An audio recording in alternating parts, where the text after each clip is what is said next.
Alrighty, Aries. Sorry about that. I hit the wrong button, but yeah, Caput Corvi in the reverse is initiation, ordeal, or the work begins. So maybe that's really interesting. Maybe you're like realizing you have some toxic patterns regarding like starting something or beginning things but not finishing them, which is typical. I mean, Aries is the first zodiac sign, right?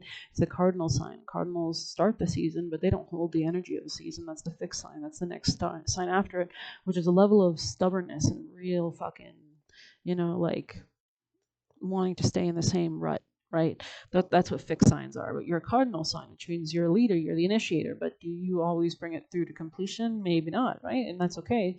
But there is some kind of I don't know. There's something here for sure. And the same thing happened when I paused it or accidentally stopped it to look for your card. I leaned into it and I was just like my eyes instantly went where they were supposed to go. So maybe you need to relax into that knowing, relax into a state of relaxation. And there was a great story about a girl.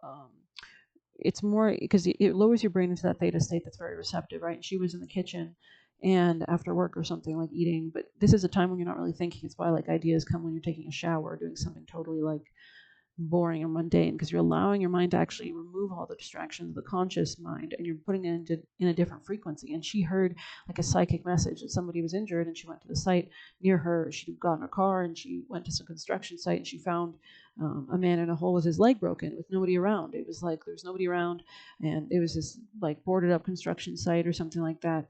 And yeah, so it's interesting. I don't know. You can pick up on messages when you're in that state, right? So though alchemy is filled with a myriad of open-ended symbols, the raven's head has a precise message. It arrives to mark the beginning of the work. This card indicates something has occurred, known or unknown, to initiate the spinning of the alchemical wheel. So transits could be important here. He's holding a pearl, right? So there is some kind of like, especially if you've built things a lot in your life, it could be a time when it's kind of reversing, right? It's coming apart, like the pearl back into the sand type vibe, from the sand to the pearl. With a mighty churning, things are about to change on every level. The raven's work can't be undone, just as the pill can't be unswallowed or the pearl turned back to sand. Okay, so maybe something's not reversing. Maybe you're just harvesting something.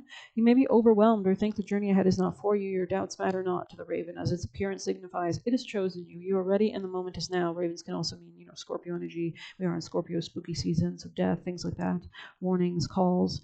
Can you go back to the way things were? Can you pretend nothing has changed? The raven calls a clear no. It doesn't apologize. It knows your destiny is great. Go deeper. Watch Alfred Hitchcock's movies, The Birds. Or maybe I'm getting also that song Beatles. I think it's like Blackbird singing in the dead of night. Yeah, so maybe you want to check out that song. Take these broken wings and learn to fly. Learn to fly. Broken wings. Interesting. A raven to ponder. A raven flying at night. 183 is the page. A new financial start for you. Interesting. As you step into the work, travel light. There is no need for additional baggage. Literally or metaphorically, everything you need awaits within the alchemical laboratory. So you're creating something. The raven with its trickster spirit, many have symbolic interpretations. It's also linked with the Hierophant card in the tarot. So something about commitments or belief structures or authority, your relation to authority. Also Gemini energy here. Be on the lookout for a new teacher or mentor. So I hope you like this reading. Please hit like, comment, share, subscribe, or hit the Buy Me a Coffee link. If you want to leave a tip, you can get a personal reading by messaging me on Telegram. And I really appreciate the likes and subscriptions. So thank you so much. Take care.